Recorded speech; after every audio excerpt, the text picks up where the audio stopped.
Hello, everybody. I am Matteo Gionso, a recently graduated medical doctor from Matteo University, and today I'm talking about the quantitative analysis of CEUS-guided blood-brain barrier opening in an in vitro isolated brain preparation.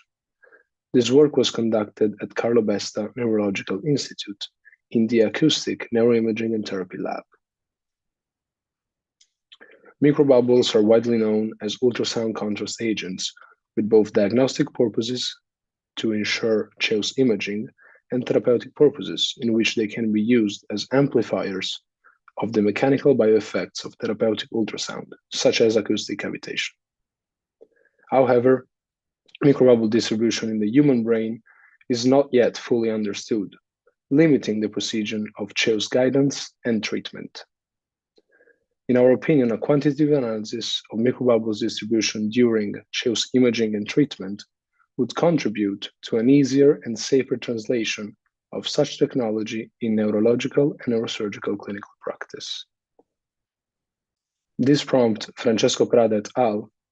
To perform a study in which they evaluated intraoperative CEUS recordings with an ad hoc software to attempt a quantitative analysis.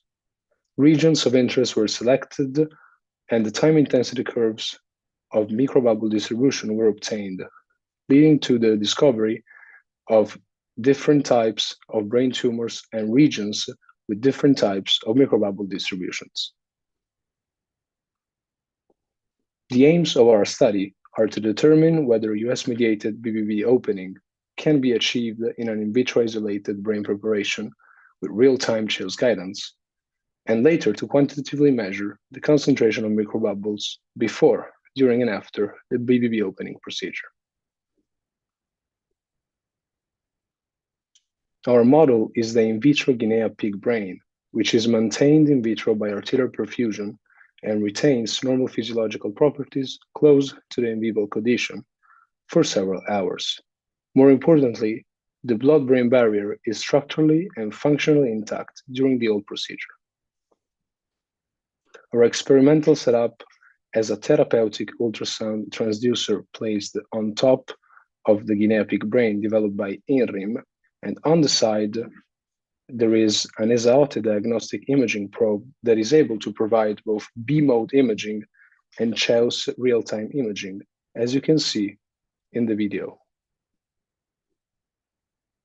In this experiment, we chose to sonicate with the therapeutic ultrasound system one hemisphere, while the other hemisphere served as a control. As you can see, CEUS imaging by the ESA-OTE imaging system is able to show the circulation and distribution of microbubbles during treatment, as well as showing sonication.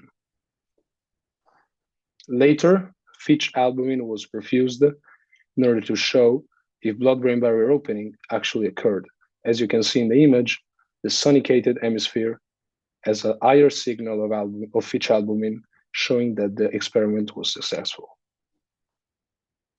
A preliminary qualitative analysis shows, either suggests, that the interaction between microbubbles and therapeutic ultrasound leads to a reduction in microbubble signal during treatment.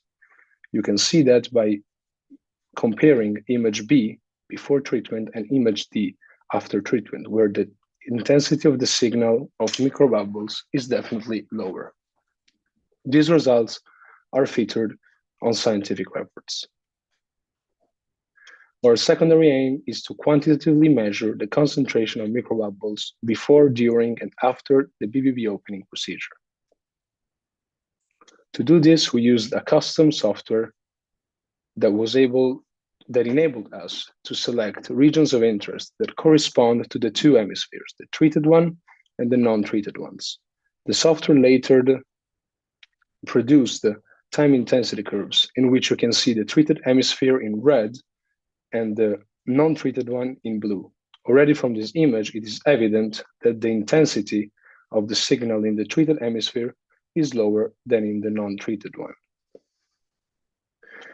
By looking at these graphs, time intensity curves more specifically, we can see that the lowest peak in the treated hemisphere was 0.19 with respect to the lowest peak in the control, which was 0.28. This data clearly support our qualitative assessment.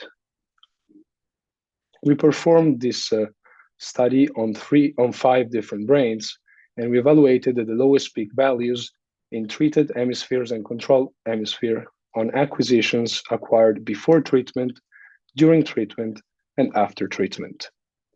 We calculated the average of the lowest peak values in treated hemispheres and compared this value to the control hemisphere. The delta that we found, 0.07, is significant and supports our qualitative theory. To conclude, we may say that the initial qualitative observation suggesting that the interaction between microbubbles and therapeutic ultrasound leads to a reduction in microbubble signal is confirmed by the preliminary quantitative results. This reduced signal intensity could be caused by the mechanical interaction between microbubbles and therapeutic ultrasound, responsible for acoustic cavitation, which is in turn responsible for the mechanism underlying CEUS-mediated BBB opening.